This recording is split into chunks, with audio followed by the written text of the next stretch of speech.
ये हम सभी जानते हैं कि बीरबल अपनी कला और बुद्धि चातुर्य से दरबार में काफी मशहूर थे। इस कहानी में हम ये देखने वाले हैं कि कैसे बीरबल की खिचड़ी पकाने की तकनीक से वो अकबर को अपनी बात मानने पर मजबूर करता है। सर्दियों के दिन थे, बहुत ही ज्यादा ठंड थी। उस समय अकबर बादशाह और बीरबल अपने महल के बगीचे में घूमने निकले थे। अकबर ने बीरबल से कहा कि इस ठंड में अगर हम किसी को मुंह मांगी धनराशि देंगे, फिर भी कोई इस ठंडे पानी के तालाब में पूरी रात खड़े नहीं रह पाएगा। बीरबल ने कहा कि पैसों के लिए कोई भी ये काम करने के लिए तैयार हो जाएगा। अकबर ने कहा कि अगर किसी ने ऐसा किया तो मैं उसे मुंह मांगा इनाम दूंगा। अकबर ने बीरबल को ऐसा आदमी ढूंढने का काम दिया था। बीरबल ने शहर के एक गरीब आदमी को इस तालाब में पूरी रात खड़े रहने के लिए तैयार किया। इस आदमी को पैसे की जरूरत थी, इस वजह से वो तैयार हो गया। वो आदमी उस तालाब के ठंडे पानी में गया। पूरी रात वो ठंडे पानी में खड़ा रहा।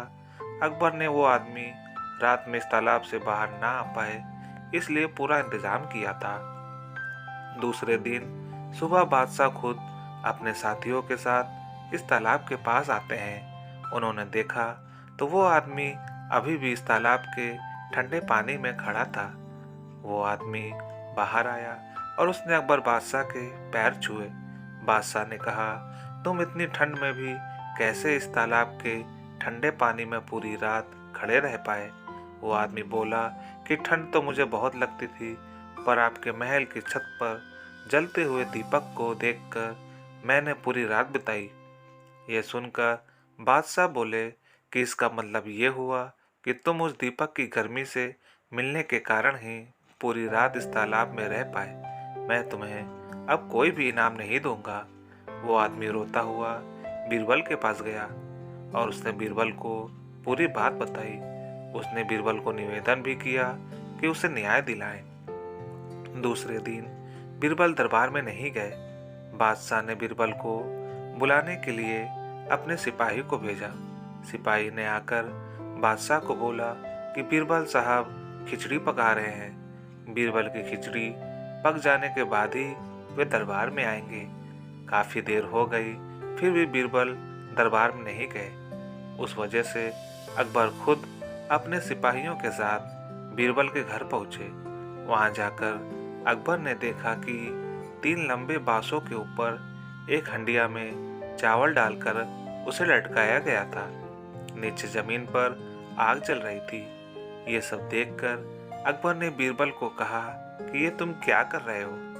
तुम्हारा दिमाग ठिकाने पर नहीं है? इतनी दूर रखी हंडिया में खिचड़ी कैसे पक जाएगी?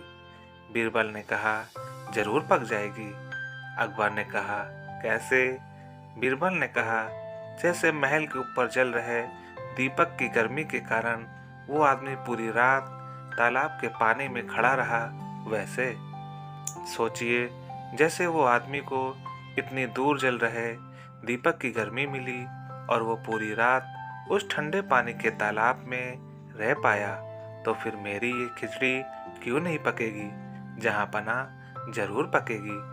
बीरबल की खिचड़ी पकने की तकनीक से अकबर को सब कुछ पता चल गया।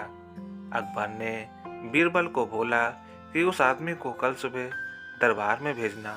उसको मुंह मांगी धनराशि देने के लिए तैयार हूं मैं। सुबह होते ही वो आदमी बादशाह अकबर के पास गया और अपनी धनराशि प्राप्त की। दोस्तों, अगर ये कहानी आपको अच्छी लगी हो तो प्लीज़ लाइक और सब्सक्राइब करना ना भूलें। मिलते हैं आपसे अगले वीडियो में, तब तक के लिए धन्यवाद।